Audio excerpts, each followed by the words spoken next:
না, মা বোনের সম্মানের মূল্য জানেন না। বিজেপি প্রার্থীকে ঘিরে বিক্ষোভ, ধুমধুমার কাণ্ড।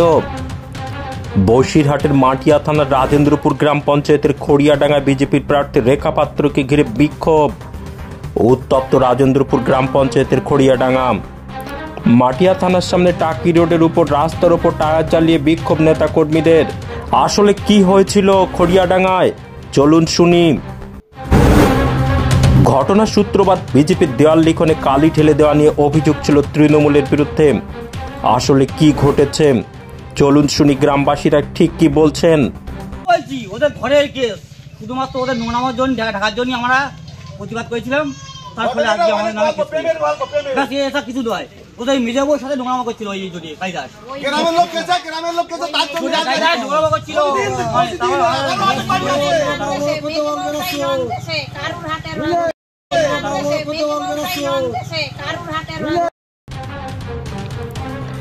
এই ঘটনাকে কেন্দ্র করে বিজেপি কর্মীকে মারধরের অভিযোগ ওঠে।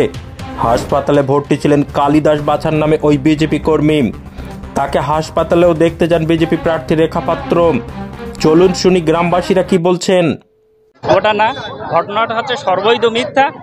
এবং ওই যে কালিদাস বাছা, ও রাত্রি 11টা সাড়ে 11টার সময় ওই এক মহিলার ওপর অত্যাচার করে। গ্রামের লোক ওকে তাড়া করে ও দৌড়াতে গিয়ে পড়ে গিয়ে আঘাত হয়।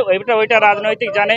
পরবর্তী সময় সকালে হয়তো গ্রামের লোক খেপে আমাকে করতে পারে, সেই জন্য ওই রাজনৈতিক ফায়দা নেওয়ার জন্য বিজেপি পার্টির হয়ে ওই সমস্ত মিথ্যা অপচার করে হসপিটালে ভর্তি হয়ে ওই রকম পার্টি সোর্স নিয়ে ওর চরিত্র পরিষ্কার করতে চাইছে। আজ কালিদাস বাছাড়ের বাড়িতে আসেন বিজেপি প্রার্থী রেখা পাত্র। তারপরে এই গ্রামবাসীরা বিক্ষোভ দেখাতে থাকেন। গ্রামবাসীদের দাবি সাজানো ঘটনা। এরপরে অর্চনা মজুমদার কি বললেন চলুন শুনি। তৃণমূল নয়, এখানে একটা বিশেষ ধরনের পলিটিক্স। সাধারণ গ্রামের মানুষকে, সহজ সরল সনাতনীদের দুভাগ করে দিয়ে ভোট পলিটিক্স করছে। এরা কিছু বোঝে না। এদের বলছে বাড়ির মধ্যে একটি মেয়েকে অসম্মান করলো, অটোমেটিক্যালি মহিলাদের সম্মানের ব্যাপার, ওকে দেখে ক্ষোভে ভেঙে পড়লো, দুভাগ হয়ে গেল। এই যে রাজনীতি, এই যে যারা সংখ্যালঘু এখানে 2-4 জন তৃণমূলের রয়েছে, তারা এই গেমটা খেলল। তারা খেলা হবে বলে তারা সেই খেলাটাই খেললো। অর্চনা মজুমদারের পর ক্ষিপ্ত হয়ে গ্রামবাসীরা অর্চনা মজুমদারকে লাঠি পেটা করলেন। কি বলছেন বিজেপি প্রার্থী রেখা পাত্র। আমাদের সঙ্গে আরো অনেককে মারধর করা হয়েছে, কি বলবেন? দেখুন, আমরা রাজেন্দ্রপুর খড়িডাঙ্গায় গেছিলাম প্রচারের জন্য, এবং ওখানে 2 জন বিজেপি কর্মীর বাড়িতে প্রচণ্ডভাবে আক্রমণ করা হয়। আগামী শনিবারে ওনাদের উপরে ওনারা দেয়াল লিখেছিলেন বিজেপির হয়ে, তার জন্য সেই দেয়াল রং দিয়ে মোছার চেষ্টা করেছিলেন। সেটাই আমরা দেখতে গেছিলাম এবং ওনাদের উপরে মারধর করা হয়েছিলেন। তারপরে যাওয়ার পরে ওখানে টিএমসির গুন্ডা বাহিনীরা, ওখানকার যে পঞ্চায়েত প্রধান, উনি বাজে ল্যাঙ্গুয়েজে আমাদেরকে গালাগালি করেন।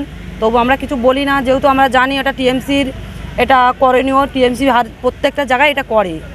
সেই ক্ষেত্রে আমরা আমাদের ভারতীয় জনতা পার্টিতে তো এরকম কোনো দাঁড়া নেই যে আমরা বাজে ভাষা বলি কি বাজে কাজ করি ওনাদের সাথে। এটা টিএমসি পার্টির কাজ, টিএমসি পার্টির থেকে করেছিলেন। তারপরে আমরা চলে আসি তখন আমাদের আরও সদস্যরা ওখানে পৌঁছায়, তাদের উপরে হামলা করে এবং আমাদের গাড়িতে ইট মারেন। শুধুমাত্র ওনার যে পঞ্চায়েত প্রধান ওখানকার টিএমসির, উনিই শুধু এইটাই করেছেন, ওনার ফ্যামিলিটাই এসে করেছেন। আদার্স আর কেউ আমাদের উপরে কোনো হাঙ্গামা করেননি, কারণ সাধারণ মানুষ পেছন থেকেই আমাদেরকে আশ্বাস দিয়েছেন আমরা আছি দিদি, চিন্তা নেই। এবার চলুন শুনি বিজেপি প্রার্থীদের বিরুদ্ধে কি অভিযোগ করছেন গ্রামের মহিলারা।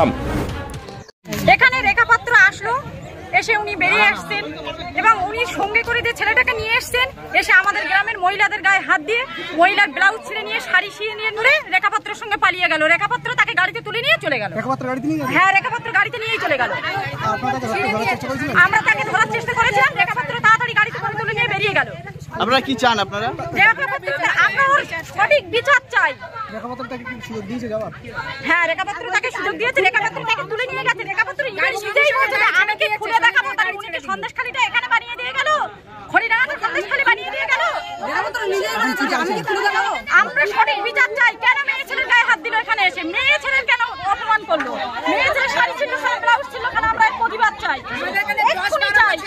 শান্তিপূর্ণ গ্রাম, আমাদের গ্রামে কোনো ঝামেলা নেই, কোনো ঝামেলা নেই, একদম পুরো শান্তিপূর্ণ গ্রাম আমাদের।